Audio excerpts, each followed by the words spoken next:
Wewe vipi babu? Wewe vipi wewe? Mbona nishikashika mashati afu mtoto wa kiume?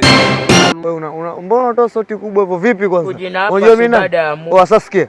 Niache kwanza begi hapa. Wewe nichukuliaje? Wewe niache mwanangu, sitaki mambo mengi ujue.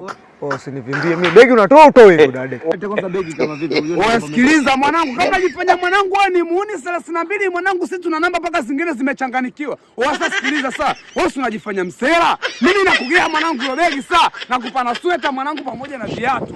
Mama makeleo leo kazi ipo. Alafu nitakuonyesha kitu gani nitakachokifanya. Sio watu wazima uje usitushie sisi mambo yako wewe nitakuchekecha. Sogea kwanza pembeni kwanza.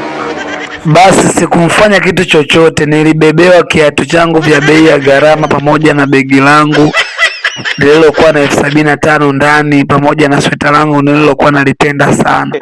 Hii siku kiukweli nilijilaumu sana, nilitamani kulia. Nilirudi nyumbani sijala wala sijafanya kitu chochote. Nilikumbuka tu namna gani nilivyokuwa narudi naenda namwachia kwa nguvu kabisa na najiamini kumpatia sweta langu na vitu vyangu.